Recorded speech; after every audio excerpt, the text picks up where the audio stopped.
Dad threw my clothes in trash bags on my birthday. Now he's begging for a piece of my $6.2 million secret. I need to tell you something that happened on my 20th birthday. Not because I want sympathy or because I think anyone will care, but because I need to get it out. Because if I don't, I think it'll eat me alive from the inside out. 5 years ago, my grandfather kicked my father out his ranch with a shotgun, not metaphorically, an actual Remington 870 pointed at his chest. My dad, Robert, had driven up the property with a briefcase full of legal documents and a smug grin, thinking he was about to score the deal of his life. He wanted Grandpa to sign over power of attorney so he could sell the family ranch to some development group called Vanguard Estates. They were planning to bulldoze everything and build golf courses and luxury condos for retirees from up north. My grandfather was 83 years old at the time, but his hands didn't shake when he leveled that shotgun. He told my father to get off his land and never come back. He said some other things too, things I won't repeat, but the message was clear. My dad left tire marks on the gravel driveway.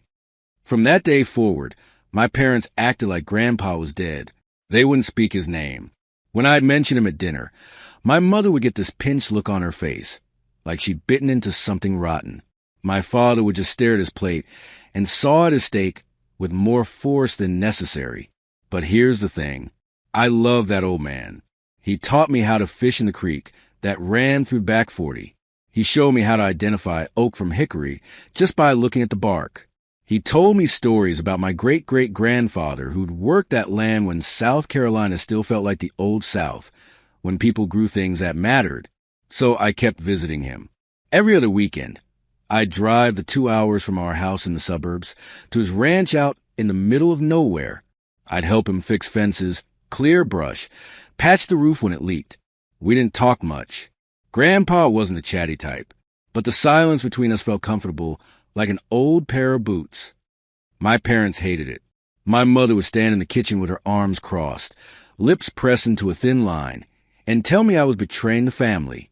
She actually used that word, betrayal, as if visiting my own grandfather was some kind of war crime. She'd say things like, "You're supporting that senile old fool who's depriving us of our future. Your father worked hard his whole life, and that land is his inheritance. But your grandfather is too stubborn and too selfish to see reason." My father was worse. He'd give me the silent treatment for days after I came back from the ranch. He'd leave the room when I entered. Once, I overheard him telling my younger brother Kyle that I was choosing dirt over family, and that one day I'd understand what I'd thrown away. Kyle ate it up. He was 16 at the time, still young enough to believe everything our parents said.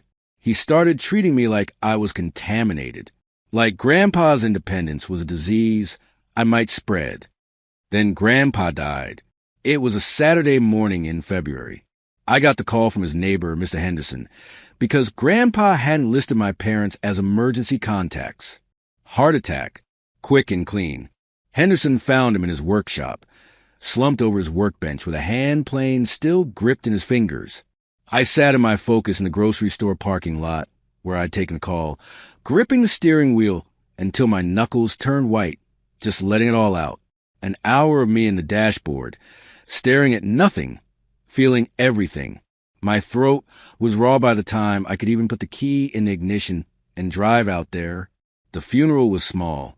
Just me, Henderson, a couple of old-timers from the county, and the pastor from the Baptist church Grandpa attended twice a year on Christmas and Easter.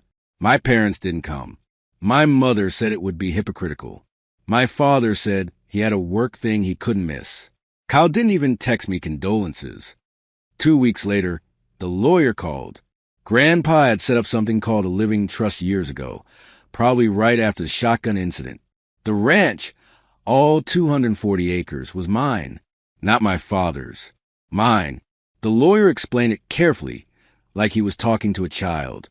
The trust bypassed probate, which meant it would be extremely difficult to challenge. He said my father could try to contest it, but he'd have to prove Grandpa was mentally incompetent when he signed the documents, and that was nearly impossible. Grandpa had been sharp as a tack right up until the end. The trust was ironclad. The lawyer said, unless my father wanted to waste a fortune on a legal battle he'd lose. When my father found out, he lost his mind. I'd never seen him like that before. His face turned purple. Veins bulged in his neck. He screamed that Grandpa had manipulated me, that the old man had poisoned me against my own family, that this was theft pure and simple. My mother just cried. Big, theatrical sobs. She kept saying, "How could he do this to us? How could he be so cruel?" But my father wasn't interested in crying. He was interested in fixing the situation. He sat me down at the kitchen table and slid a folder across to me. Inside were contracts, sale agreements, documents from Vanguard Estates, all updated and ready to go. The offer was still on the table. $2.3 million for the land. He told me I had 3 days to sign. 3 days to do the right thing. He said if I signed, we'd split the money. I'd get my share, plus I'd have my family back. Everyone wins. But if I didn't sign, I was choosing the land over them. I was choosing a dead old man's stubbornness over my living parents. I was choosing to be alone. He said it like that. Alone. My mother nodded along, dabbing at her eyes with a tissue. She said, "We love you, Mark, but we can't enable this selfishness. You have to choose.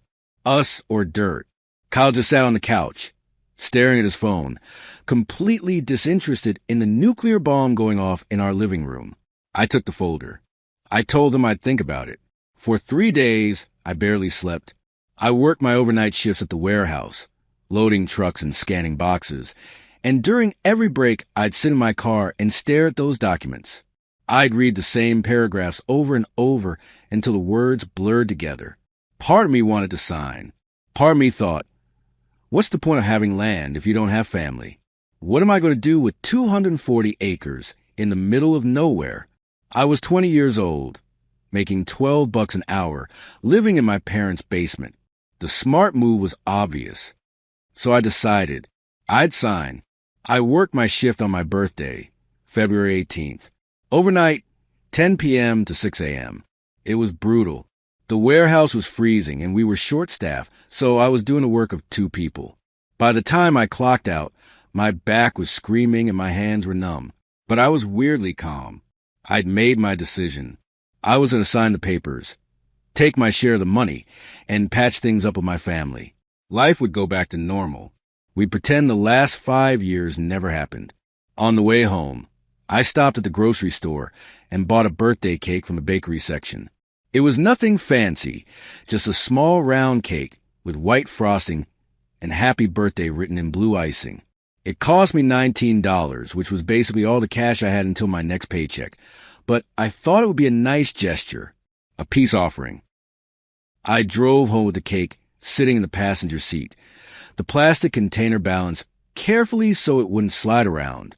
The sun was just coming up, turning the sky that soft pink color that makes everything look hopeful. I remember thinking, today's going to be a good day. Today's the day things get better. I pulled into the driveway a little after 7 a.m. My father's truck was there, and so was my mother's sedan. Kyle's beat-up Civic was parked crooked, half on the grass. Everyone was home. Perfect. I grabbed the cake and walked up to the front door, juggling the container in one hand while I fished for my keys with the other. I found the house key, the one I'd had since I was 16, and tried to slide it into the lock. It didn't fit. I stood there, confused, jiggling the key. Maybe I grabbed the wrong one by mistake. But no, this was definitely the right key.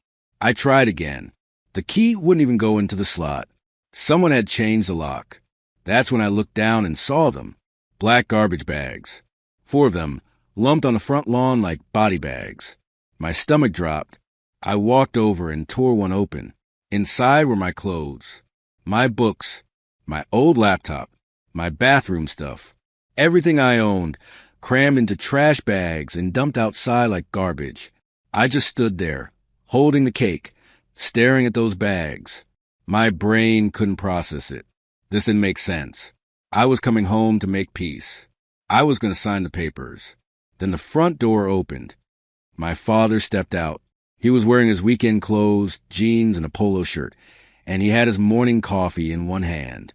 He looked at me the way you'd look at a stray dog that kept showing up on your porch. Annoyed, tired. He said the 3 days were up. He said I'd made my choice. I'd chosen the land, just like my selfish grandfather. I was exactly like the old man, thinking only about myself, hoarding something that didn't belong to me. He told me I could live in my precious dirt now, that I'd made my bed and I could lie in it. Then he said I could eat my own cake, since I clearly didn't need family anymore. I tried to explain. I opened my mouth to tell him I'd come to sign, that I brought the cake because I wanted to fix things, because today was supposed to be a new start. He cut me off before I could get 3 words out. He said he didn't want to hear my excuses. Asked if I'd come to beg for more time, or maybe to tell him that Grandpa was right all along. He said he didn't care, that he could see it in my eyes, that stubborn, selfish look. The same look Grandpa had. He said I was just as much a mule as the old man, and he was done wasting his breath on me. He said it was too late, that I'd had my chance, and I'd wasted it by being just like my grandfather. He said I was dead to him. My mother never came outside. I could see her through the kitchen window, standing by the sink, staring at the wall. She wouldn't look at me, wouldn't even turn her head. And Kyle, my little brother, was visible through the living room window, sitting on the couch with his game controller, completely absorbed in whatever he was playing. The TV flickered with explosions and gunfire. He didn't even glance toward the door, didn't even pause his game while his older brother was being thrown out of the house. My father went back inside and shut the door. I heard the deadbolt click. Then I heard him walking around the house, closing windows. He didn't want to hear me, didn't want to risk having to listen to anything I might say. I stood there on the lawn, still holding that stupid birthday cake, and felt something crack inside my chest. Not break, crack, like ice on a frozen lake when the temperature shifts. I'd come home to surrender. I'd come home ready to give up the land, to sign away my inheritance, to choose him over everything my grandfather had left me. And they'd already decided I was the enemy. They'd already locked me out. They'd already thrown my life into garbage bags. The sun was getting higher. The cake was getting warm in my hands. I could feel the cheap frosting starting to soften through the plastic container. The South Carolina heat was coming on strong, and I was standing in my work clothes, covered in warehouse dust, holding a birthday cake nobody wanted. I looked at those trash bags. Everything I owned. 20 years of life reduced to 4 bags of garbage. I started loading them into my car. My Ford Focus was old, a hand-me-down from my mother when she'd upgraded 3 years ago. It barely ran, but it was mine. I popped the trunk in the back seat and started cramming bags wherever they'd fit. Clothes got shoved in next to a spare tire. Books wedged in the front seat.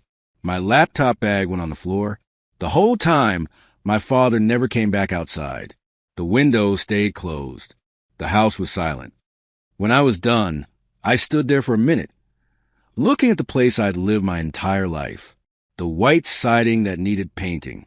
The flower beds my mother tended every spring.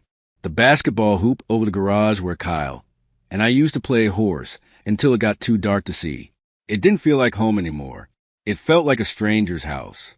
I walked back to my car, still carrying the cake. For a second, I thought about leaving it on the porch. A final message. A reminder of what today was supposed to be. But then I thought, no, I bought this cake. I paid for it with money I earned. It's mine. So I took it with me. I slid into the driver's seat and set the cake on the passenger seat, right where it had been on the drive over. The plastic container was slick with condensation now. The frosting had started to melt, making the blue letters bleed into the white. I put my hands on the steering wheel. They were shaking. I gripped tighter, trying to make them stop, but they wouldn't. I glanced up at the rearview mirror. I could see the house behind me. Could see my father's silhouette moving past the window.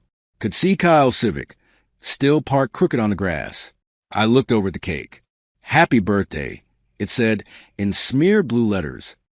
I turned the key. The engine coughed, sputtered, then caught. The whole car vibrated with the effort of staying alive. I put in drive, and I left.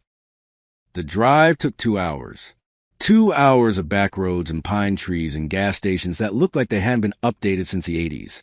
The cake sat next to me the whole way, sliding a little every time I took a turn.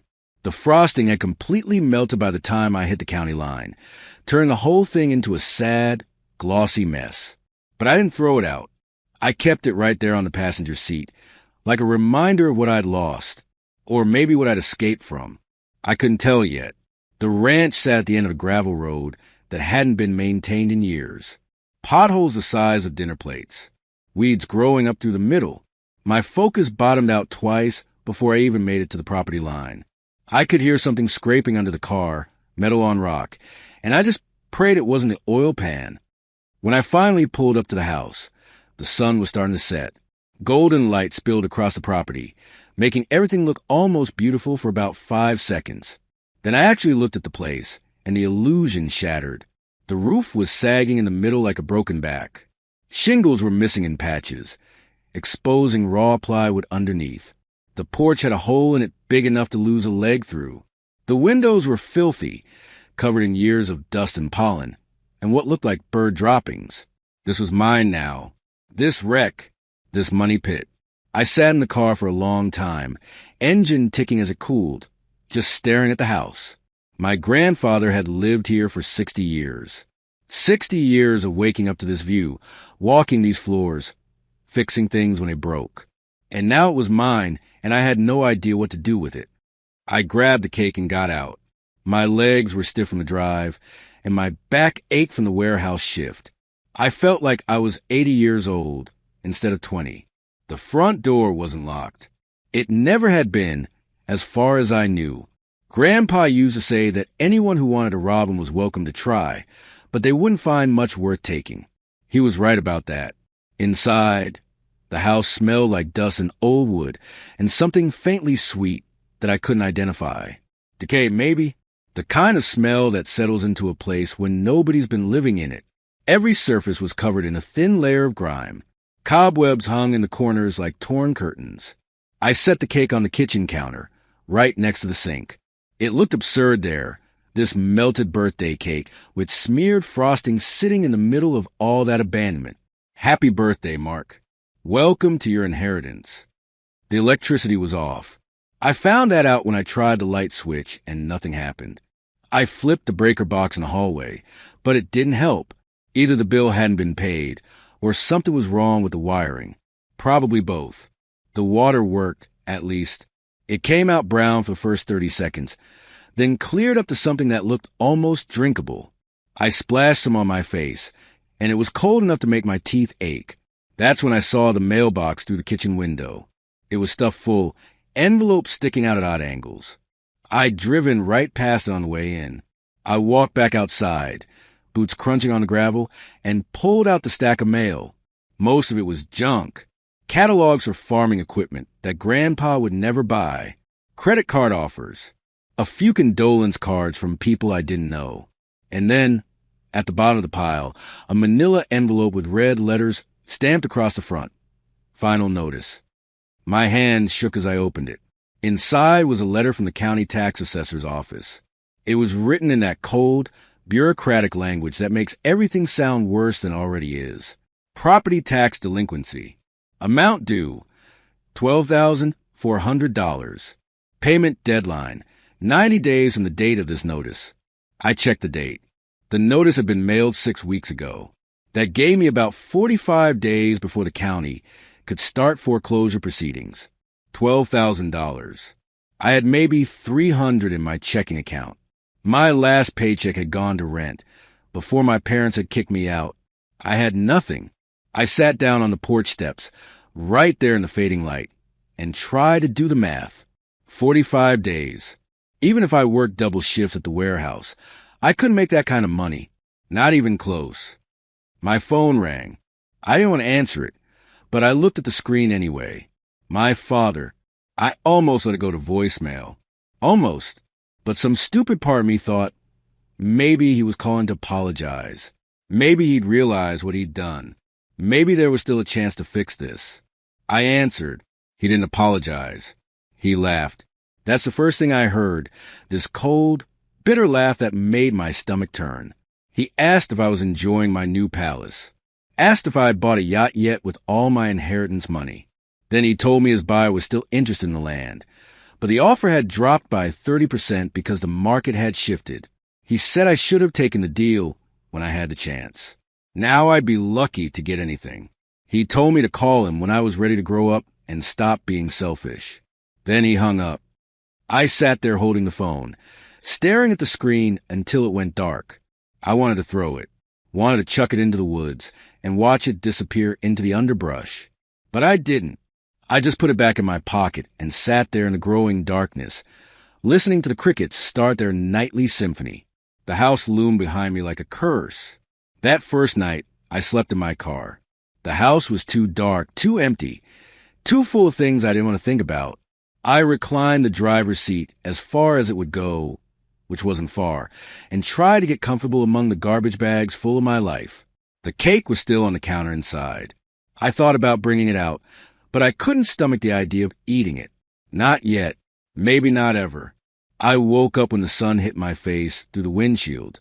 My neck was killing me. My back felt like someone had taken a hammer to my spine. This was my life now.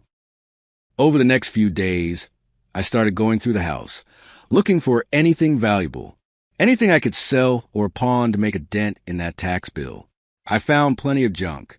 Old tools in the shed, most of them rusted beyond use.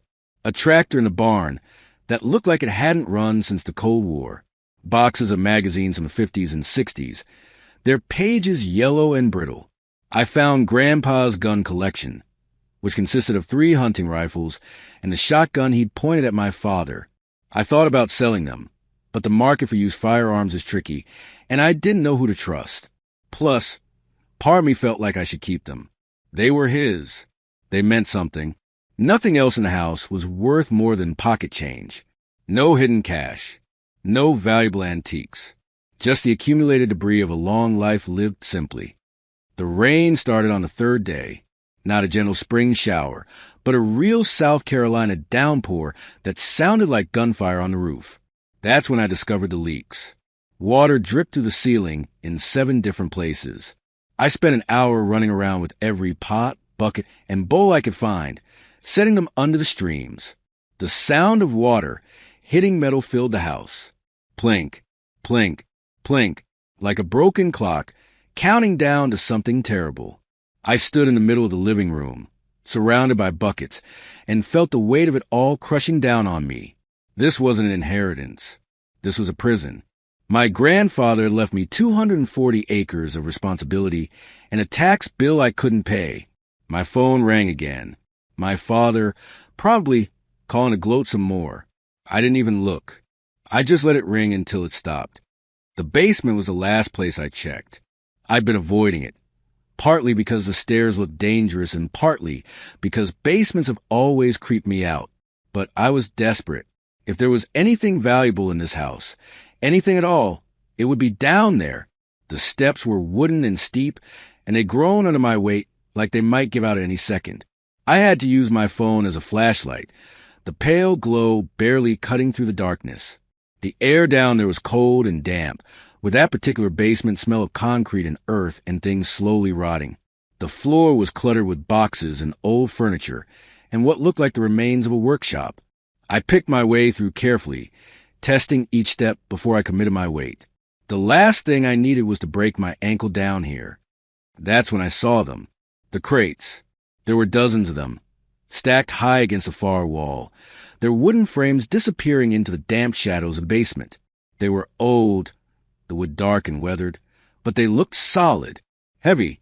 Each one was about the size of a footlocker, and they were sealed with what looked like wax around the edges. More importantly, they were lined with lead.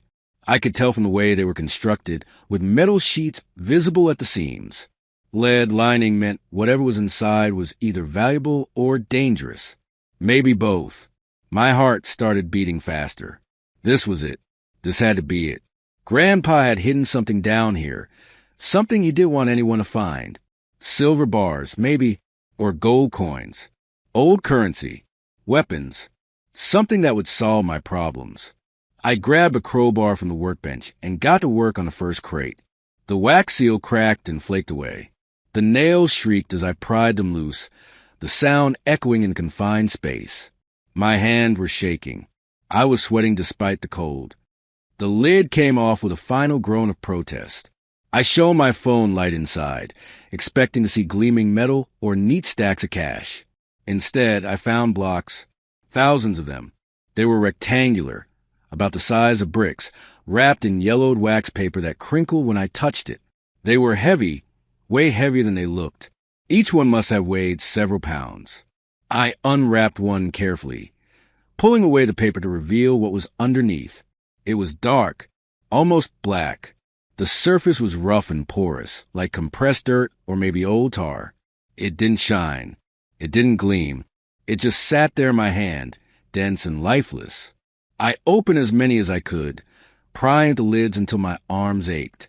Every single one I checked was the same. Hundreds, maybe thousands of these dark blocks, all carefully wrapped and sealed away like they mattered.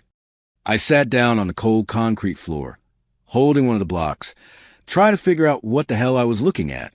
It felt like stone, or maybe compressed peat moss, or some kind of industrial waste product. Whatever it wasn't valuable, not in any way I could see. I'd been so sure, so certain that Grandpa had left me something that would save me. But this was just more junk, more weight, more responsibility. I wanted to cry, or scream, or both. Instead, I just sat there in the basement, surrounded by crates full of worthless garbage, and tried to understand why my grandfather had bothered sealing this stuff up like it was treasure. Why wrap it so carefully? Why line the crates with lead? Why hide it at all? Over the next week, I fell into a kind of numb routine. I'd wake up in my car, stiff and sore. I'd go into the house and eat something from the dwindling supply of canned goods I'd found in the pantry. Then I'd spend the day trying to make the place livable. I patched what I could, fixed the worst of the leaks with tar paper and duct tape, cleared out some of the junk. I even got the electricity turned back on by paying the reconnection fee with money I absolutely could not afford to spend. The blocks from the basement became part of the furniture. I was so frustrated with them, so angry at my grandfather for leaving me this mystery with no explanation, that I started using them out of spite. One became a paperweight for the stack of bills on the kitchen table. Another went under the wobbly leg of Grandpa's old dining table. I found a hole in the wall where the insulation had rotted away, and I shoved one of the blocks in there to stop the draft. It fit perfectly like a weird, heavy cork. I even hauled a few of them outside and jammed them into the deepest potholes in the driveway, the ones that had nearly destroyed my suspension on the way in. It was a stupid, desperate fix, but at least the blocks were heavy enough to stay put. Maybe they'd give my Focus something solid to grip on instead of bottoming out every time I drove in or out. At that point, I didn't care what I used them for. They were just there, taking up space, mocking me with their uselessness. They were everywhere in the house now, under things, propping things up, filling gaps, a constant reminder that my inheritance was worthless. I got a job at the gas station in town, the only place that was hiring. Minimum wage, overnight shifts, standing behind bulletproof glass selling cigarettes and lottery tickets to truckers and insomniacs. The money was pathetic, but it was something. Every penny I made went into a coffee, and I kept hidden in the kitchen. My tax fund. My hope that maybe, somehow, I could scrape together enough to keep the county from taking this cursed place away from me. The days blurred together. Work, sleep, wake up, repeat. I stopped answering my phone entirely. My father called twice more, but I just watched his name appear on the screen and let it ring until he gave up. I was completely alone. No family, no friends who knew where I was. Just me and this falling apart ranch in crates full of mysterious black blocks that weren't worth a damn thing. One night, I was in the basement, moving some of the crates to get to an old toolbox I'd spotted, when I stopped and just looked at them, really looked at them. All that careful packaging, all that lead lining, all that effort to preserve something that looked like compressed dirt. I pulled out one of the blocks and held it up to the light. It was so dark, it almost seemed to absorb the light rather than reflect it. The texture was strange, not quite like anything I'd seen before. Not coal, not peat, not tar, something else. When I set it down, my fingers had a strange gray film on them. Not dust exactly, more like a residue that clung to my skin. I tried wiping on my jeans, but it didn't come off easily. I had to go upstairs and scrub my hand with dish soap 3 times before they felt clean again, and even then, there was still a faint discoloration under my nails. I turned it over my hands, feeling its weight, trying to understand. What were you thinking, Grandpa? What the hell is this stuff? Why did you save it? Why did you leave it to me? But the block didn't answer. It just sat there in my palm, heavy and dark and utterly useless.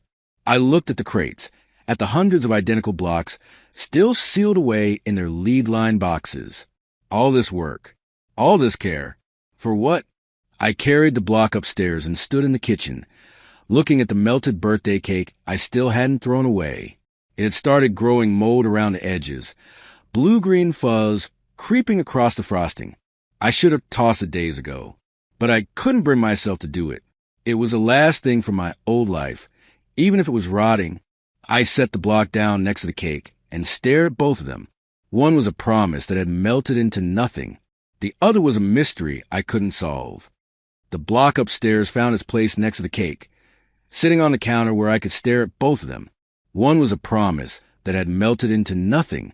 The other was a mystery I couldn't solve. My hands wrapped around the block again as I walked it to the fireplace.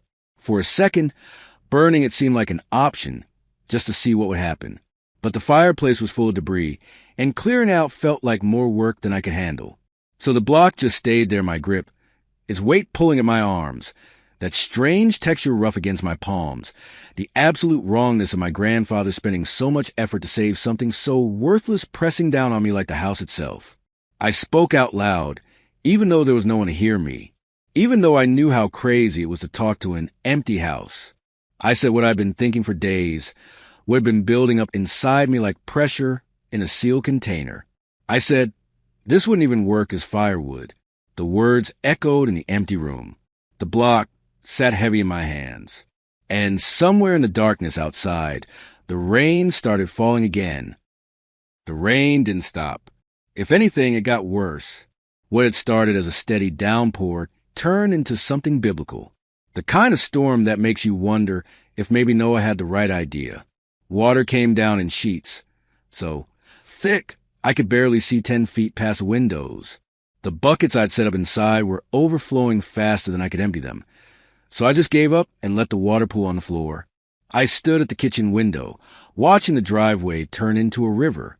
The potholes I'd tried to patch with those worthless blocks were flooding, water churning around them like miniature rapids. My focus sat in the middle of it all, hubcap deep in muddy water, looking as miserable as I felt. Then I saw it. At first, I thought it was a trick of the light, some weird reflection from the storm clouds or maybe oil leaking from my car. But the color was wrong. Too vivid, too pure. The water around my car was turning blue. Not sky blue, not baby blue. This was deep, rich, the color of royal velvet or a sapphire held up to sunlight. It spread out from one of the potholes like liquid stained glass, swirling and mixing with the muddy rainwater, but never quite disappearing. The blue just kept coming, getting brighter, more intense, like the ground was bleeding color. I pressed my face against the window, squinting through the rain. One of the blocks I jammed into the pothole must have broken apart under the pressure of the water, and whatever was inside, it was dissolving, releasing this impossible color into the flood. My brain couldn't process it. I'd handled those blocks for weeks. They were dark, almost black. Where was this blue coming from? What the hell had Grandpa sealed away in those crates? I was about to go outside, storm or no storm, when I heard the sound of an engine, a truck by the sound of it, old and loud, with that particular diesel rattle that meant someone had been driving the same vehicle since before I was born. A beat-up Ford pickup came splashing up the driveway, its headlights cutting through the rain.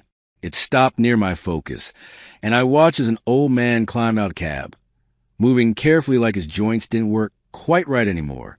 Mr. Henderson, Grandpa's neighbor from 3 miles down the road. I hadn't seen him since the funeral. He was somewhere in his 80s, built like a fence post, all angles and weathered skin. He wore a John Deere cap pulled low and a canvas jacket that had probably been new during the Reagan years. He took 2 steps toward the house before he saw the water, saw the blue. He stopped dead, just froze right there in the rain, staring at the puddle like he'd seen a ghost. His mouth fell open.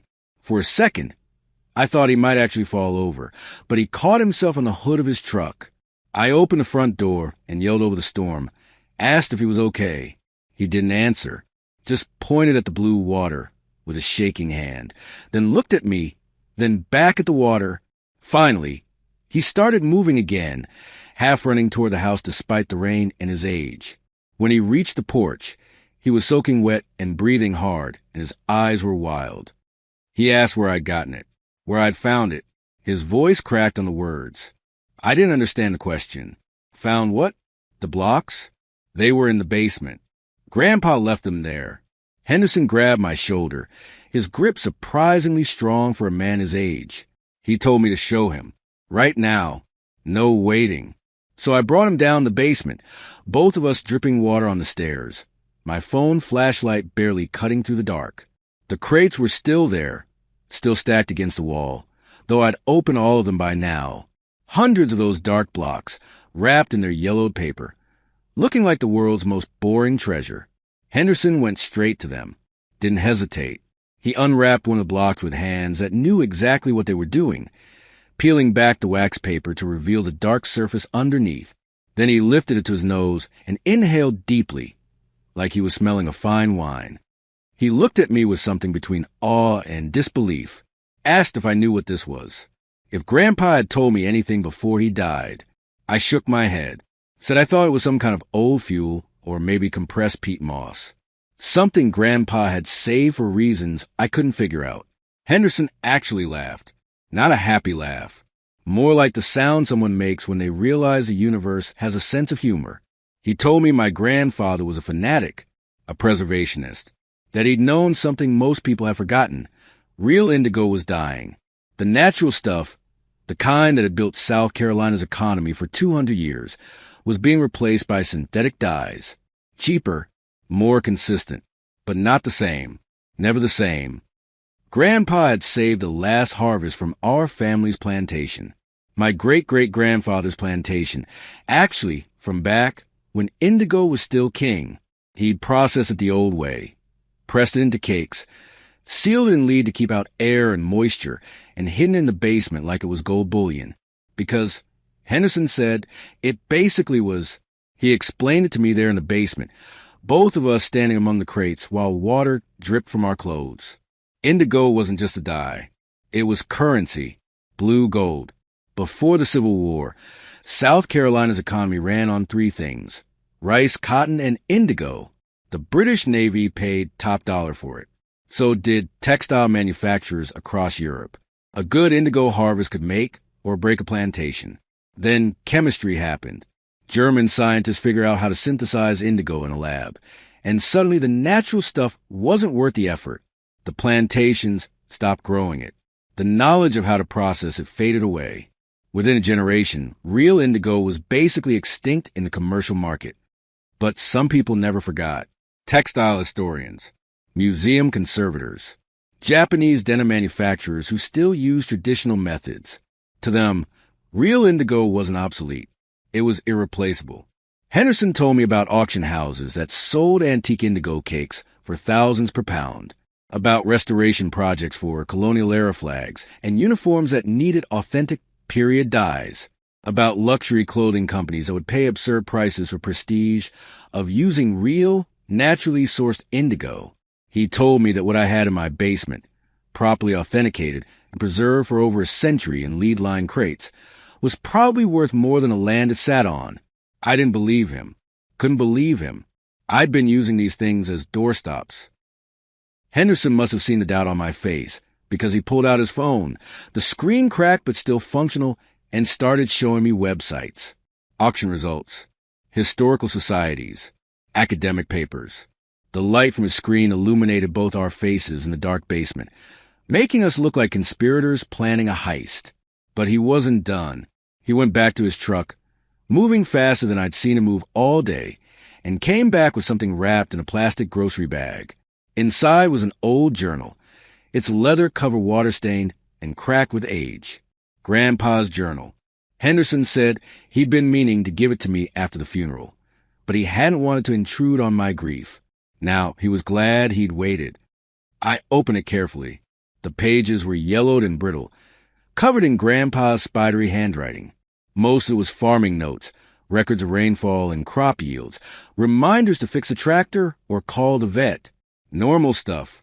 But near the end, there were different entries. Longer ones. More philosophical. Grandpa wrote about watching the old ways die, about synthetic this and artificial that, about how everything was getting cheaper and easier and less real. He wrote about the indigo plantation his grandfather had told him about back when the family still had money and status, about how that blue dye had built everything and then been forgotten in a single generation.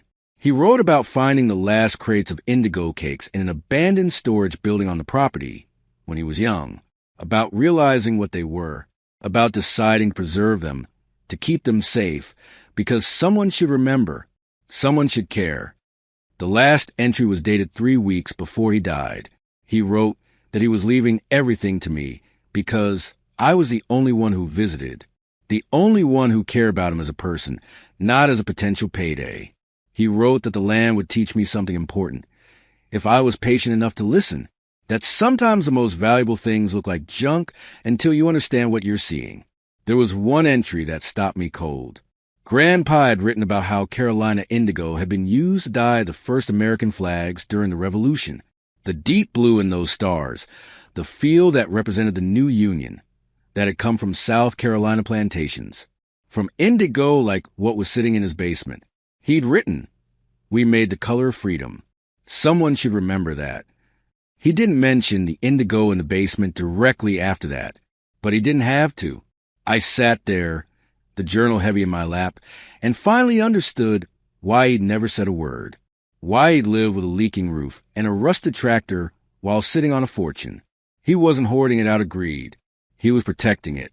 He knew that if my father ever got wind of what was in those crates, the history of our family would have been auctioned off decades ago to the highest bidder, and the land would have been turned into golf courses before the ink on the check was dry.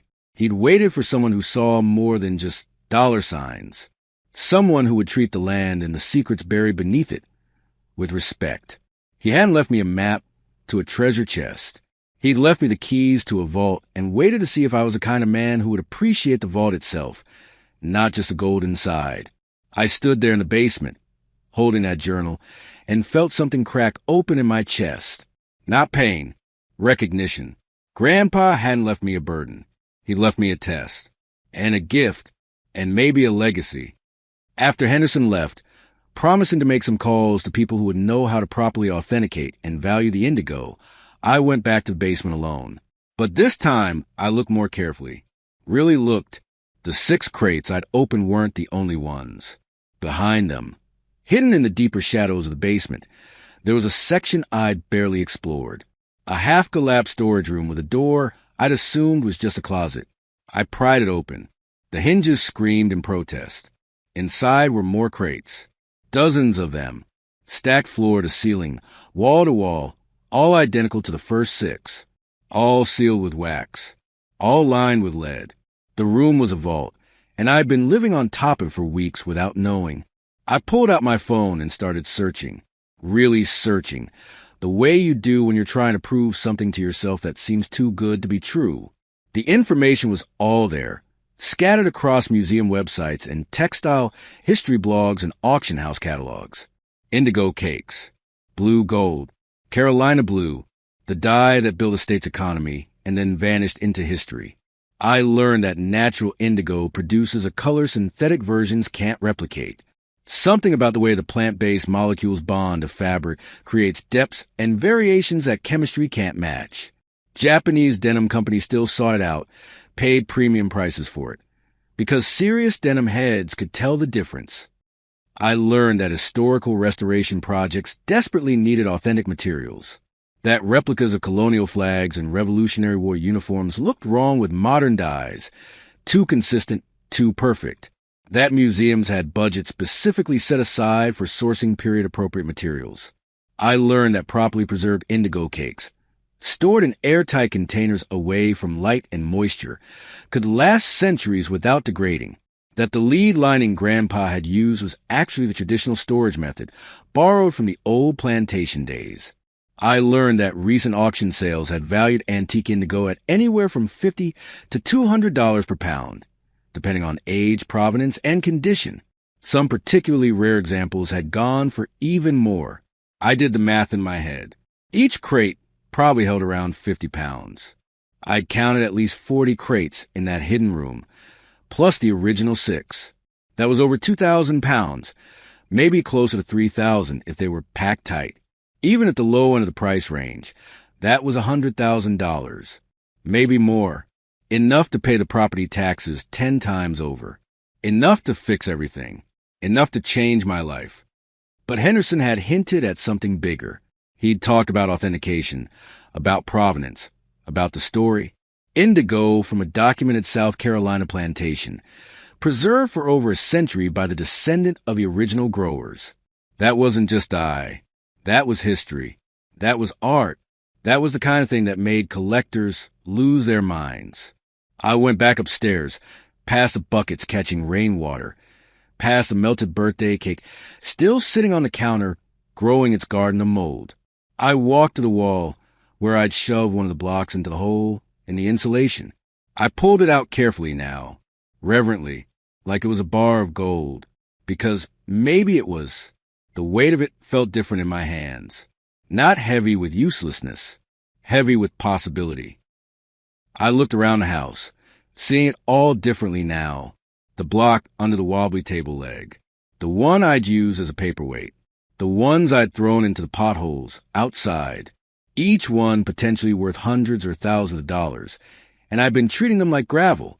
The absurdity of it hit me all at once, and I started laughing, just standing there in the ruined house, holding a fortune disguised as garbage, laughing until my sides hurt.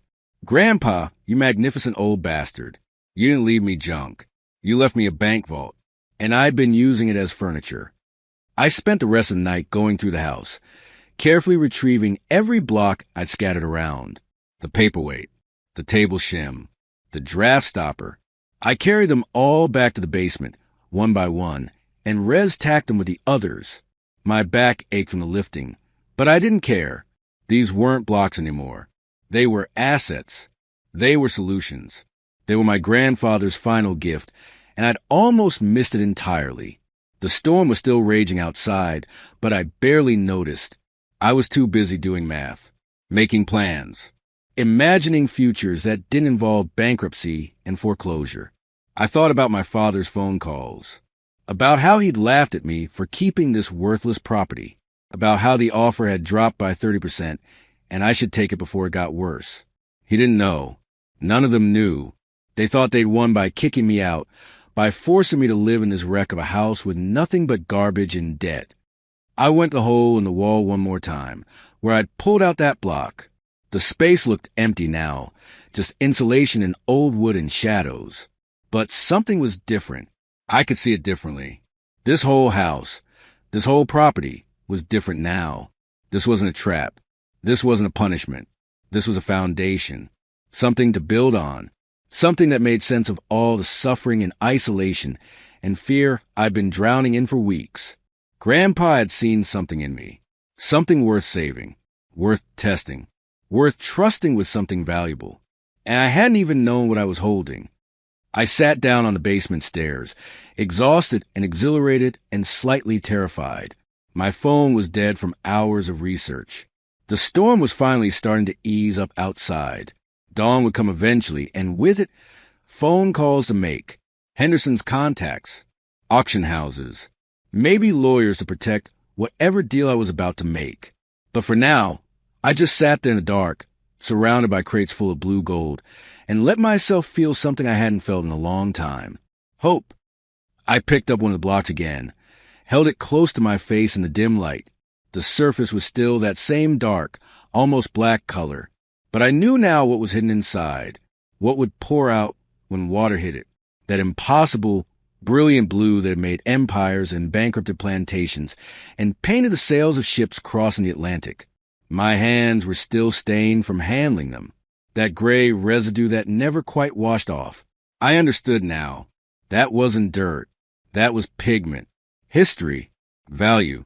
I looked at the crates, at the hundreds of blocks still sealed away, and finally let myself say out loud, let myself believe it. This wasn't garbage. This was a vault. A bank account that my grandfather had deposited into decades ago, waiting for the right moment, the right person, to make the withdrawal, and I'd been using it as a footrest. I didn't sleep that night. I just sat on those basement stairs, staring at the crates, watching the darkness slowly give way to dawn through the narrow basement windows, waiting for the sun to come up so I could start the life I was supposed to have. Henderson made good on his promise. Within 48 hours, my phone was ringing off the hook. First came the textile historians, then the auction house specialists, then people I had never heard of representing organizations I didn't know existed. Everyone wanted to see the indigo. Everyone wanted to authenticate it. Everyone wanted to be part of what one caller described as the most significant find in American textile history in the last 50 years. That seemed dramatic, but I wasn't going to argue. The authentication process took 3 weeks. Teams of experts descended on the ranch with equipment that looked like it belonged to a hospital. Spectrometers, chemical analysis kits, dating equipment.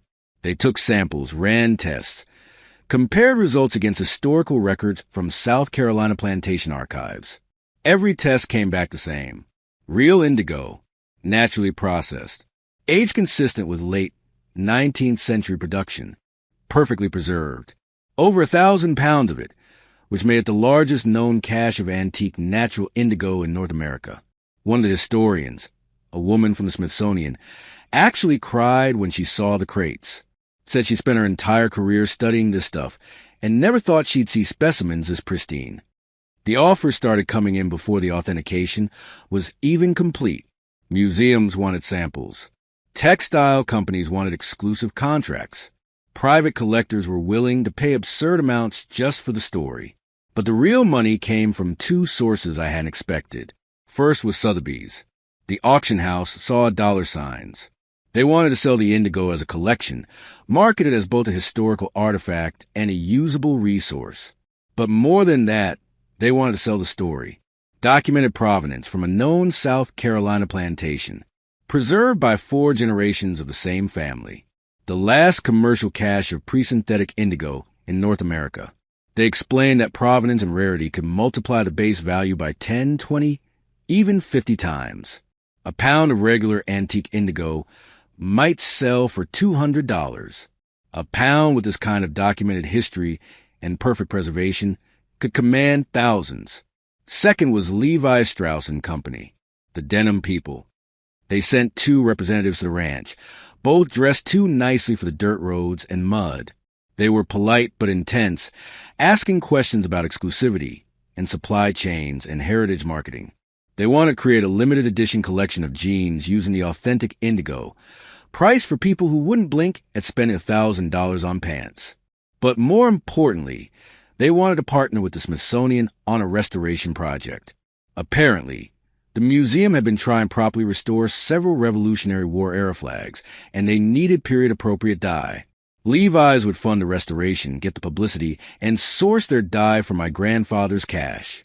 It was the kind of deal that made everyone happy. Museums got their materials. Companies got their prestige. And I got a check that would change my life. The final number was $6.2 million. Before taxes. Before legal fees. Before the accountant I'd hired took his cut to make sure the IRS didn't come after me. After everything was settled, I had $4.5 million sitting in a bank account that had held $300 a month ago. I sat in the lawyer's office, staring at the balance on the screen, and couldn't quite believe it was real. The lawyer, a sharp woman named Patricia, who Henderson had recommended, just smiled and told me to let it sink in before I made any big decisions. I asked what she meant by big decisions. She said most people who came into sudden money did one of 2 things. They either blew it on stupid stuff within a year, or they forgot how to enjoy life because they were so afraid of losing it. She suggested I find a middle path. do something meaningful, build something that would last. So that's what I did. The first thing I paid off was the property tax. All $12,000 for $100 of it. The county office seemed almost disappointed that they couldn't foreclose. I paid it in person, in cash, just to watch them stamp paid in full on the notice. Then I fixed the house. Not a quick patch job, real restoration. I hired contractors who specialize in historic properties, people who knew how to preserve the character of the place while making it livable. New roof, new wiring, new plumbing. They kept Grandpa's workshop intact, even refinished the workbench where he died. I bought equipment for the property, modern stuff, a real tractor that started on the first try, a zero-turn mower, tools that didn't require a tetanus shot to use. And I hired Mr. Henderson as a consultant, paid him a salary to help me understand the land, the history, what Grandpa had been trying to preserve. He acted like I was crazy for paying him, but he showed up every other day anyway, walking the property with me, pointing out things I'd never have noticed. Old property markers, native plant species, places where the creek ran in patterns that hadn't changed in 200 years. He told me stories about Grandpa I'd never heard, showed me pictures from before I was born, helped me understand that the old man hadn't been hoarding the indigo out of greed or craziness. He'd been keeping a promise to people who were long dead. Grandpa had been a guardian of something bigger than himself. Now it was my turn. I'd been living at the ranch for about 2 months when they showed up.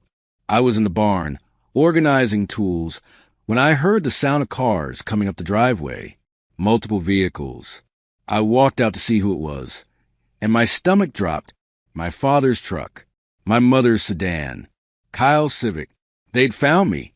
I stood there in the doorway of the barn, watching them park in a neat line like they'd planned it. My father got out first, all smiles, arms spread wide like he was greeting a long-lost friend. My mother followed, dabbing at her eyes with tissue. Kyle stayed in his car for a minute, finishing something on his phone before he bothered to acknowledge my existence. My father called out to me, loud, cheerful, said something about how great the place looked, how proud they were, how they'd always known I'd figure things out. I didn't move, just stood there, watching them approach like they owned the place, like they had any right to be here. My father kept talking, said they'd seen the news articles about the indigo discovery, about the Sotheby's deal, about the museum partnership. Small-town news travels fast, and apparently I'd made quite the splash. Local boy discovers fortune in grandfather's basement. That kind of thing. He said they'd always believed in me, always knew I had potential, that the whole thing with kicking me out, that had been tough love, a learning experience. They'd been teaching me independence, making me strong. And look how well it had worked out. My mother chimed in with something about how they'd been so worried, how they'd prayed for me every night, how they'd always loved me even when times were hard. Kyle finally spoke up, asking if I had Wi-Fi now. Said his phone plan was terrible out here. I let them talk, let them spin their story, let them rewrite history in real time, turning cruelty into strategy, abandonment into teaching, locking me out of my own home into some kind of life lesson. When they finally stopped for breath, my father got to the point, said Kyle needed help with a car payment. Just a few $100s. Barely anything for someone who just made millions. He laughed when he said it, like it was all a big joke we were in on together. That's when I turned around and walked back into the barn. They followed me, still talking, still making assumptions about how this was going to go, but I wasn't listening anymore. I was looking for something specific. I found it in the corner where I'd been storing things I hadn't figured out what to do with yet. The birthday cake, or what was left of it. The plastic container was cracked now, and the cake inside had transformed into something that belonged in a biology textbook. Green mold, black mold, something that might have been orange. The frosting had liquefied and separated, and the whole thing smelled like death and disappointment. I picked up the container carefully, holding it away from my body, and carried it outside. My family had gone quiet. They were standing in the driveway now, looking confused, looking nervous. I walked right up to my father and held out the cake, told him to take it. He looked at me like I'd lost my mind, asked what I was doing. I explained it slowly, clearly, so there wouldn't be any confusion. This was the birthday cake I'd bought on my 20th birthday. The one I'd carried to their house because I decided to give up the land, to choose family over everything else, to make peace. The cake I'd been holding when they locked me out. The cake that sat on their lawn while my father told me I was dead to him. I'd kept it, brought it here, let it rot in a house they said was worthless. And now it was the perfect metaphor for what they'd offered me. Something sweet that had turned toxic.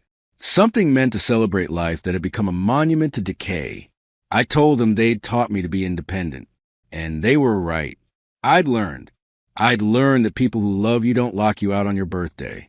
Don't mock you when you're struggling. Don't show up only when you have something they want.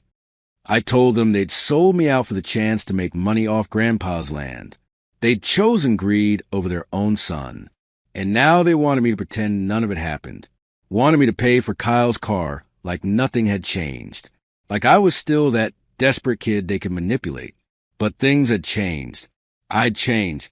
I set the moldy cake down on the hood of his truck. The plastic container made a wet, sticky thud as it hit the polished metal, leaving a damp ring that would probably stain the paint. Told them to take their cake and leave. That gate they'd driven through, I was installing an automatic one next week, with a code that they wouldn't have. My mother started crying for real this time. Not theatrical sobs. Actual tears. She said I was being cruel. That family forgives. That we needed to move past this. I asked her where she was when Dad locked me out. Asked if she'd said anything, done anything, or if she just stood inside and let it happen. She didn't answer. Kyle said I was being dramatic, that it wasn't that big of a deal, that I should just get over it. I told Kyle he could get over never hearing from me again. Then I turned to my father. He'd gone quiet.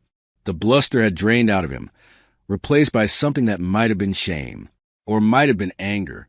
It was hard to tell, and I didn't care enough to figure it out.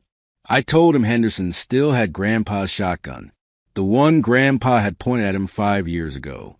Said I was thinking about mounting it over the mantel, a reminder of what real family protection looks like. My father's face went red. He started to say something, stopped, started again.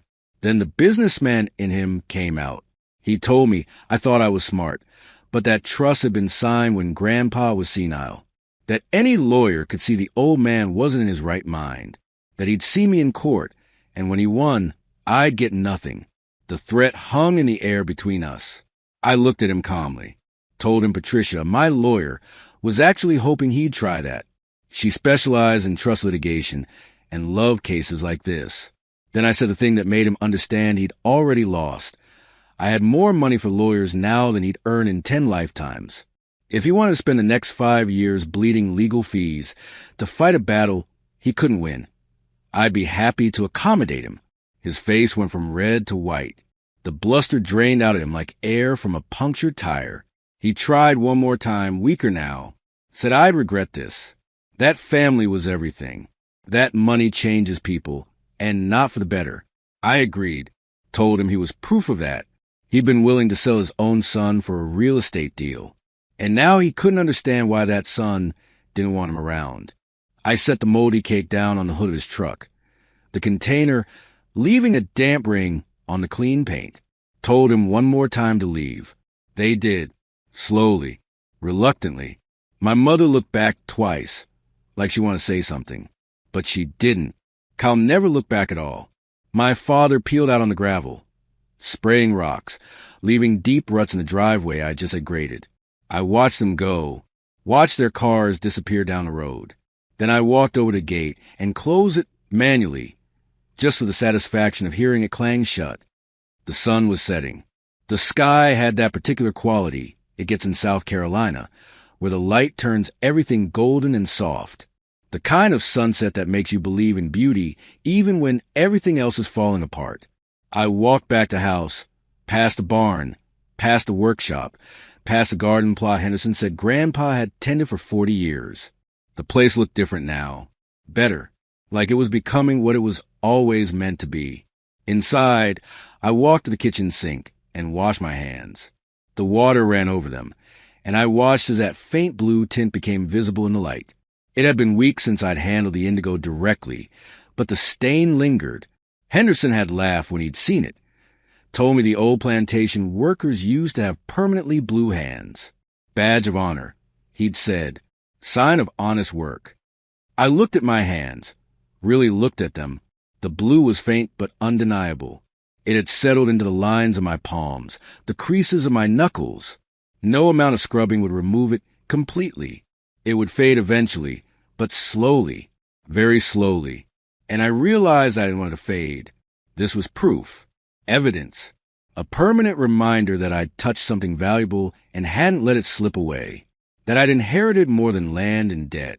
I'd inherited purpose, legacy, a connection to people I'd never meet, but whose work still mattered. Grandpa had blue hands too, probably, from processing that last batch of indigo all those decades ago, from sealing it away, from protecting it. And now I carried the same mark. Different century, different circumstances, same color. I dried my hands on a towel and walked out to the porch. The sunset was in full force now, painting the sky in shades of orange and pink and deep purple. But if you looked carefully, right at the horizon where the sun was sinking, there was a band of blue, Carolina blue, the color that had built fortunes and bought freedom and outlasted empires, the color on my hands. I sat down on the porch steps, the same ones where I'd read that property tax notice what felt like a lifetime ago. The wood was solid under me now. No rotting boards, no holes, just good wood, properly maintained, ready to last another 100 years. Somewhere down the road, Henderson's dog started barking. A truck drove past on the highway, its engine fading into the distance. Normal sounds, life sounds, the kind of sound that fill up the space when you're not drowning in panic and desperation. I thought about my father's truck disappearing down the driveway, about my mother's tears, about Kyle's complete indifference to everything except his phone. They'd driven away thinking I'd lost something today. Family, connection, support. They were wrong. I gained something much more valuable. I gained clarity, the understanding that some doors need to stay closed, that some bridges need to burn, that choosing yourself isn't selfish when the alternative is letting other people destroy you. Grandpa had known that. That's why he'd cut off my father, not out of cruelty, out of protection. He'd been trying to save something that mattered from people who only saw dollar signs. And now I understood. Now I could see what he'd seen. The difference between price and value, between wanting something and deserving it, between family as obligation and family as choice. The sky was darkening now, that deep blue that comes just before night. Stars were starting to appear, faint pinpricks of light against the growing darkness. I could see them better out here than I ever could in the suburbs. No light pollution, no interference, just sky and stars and the occasional satellite drifting across the infinite. I held my hands up against that darkening sky, fingers spread, and watched the blue stain on my skin blend with the blue above. Different sources, different meanings, same color. This was my inheritance, not just money, not just land. This moment, this peace, this certainty that I'd found my place and didn't owe anyone an explanation for it. Inside the house, my phone started ringing. Probably Henderson, checking to see how things had gone. Or maybe Patricia, my lawyer, with another form to sign. Or one of the museum people with a question about the indigo shipment. I'd answer it eventually, but not yet. Right now, I just wanted to sit here on my porch in my house on my land and watch the sky turn from blue to black. Watch the stars come out one by one. Feel the weight of what I'd built and what I'd walked away from. I looked at my hands one more time. The blue was still there, faint but permanent. A stain that would mark me for months, maybe longer. I smiled. Some stains are worth keeping.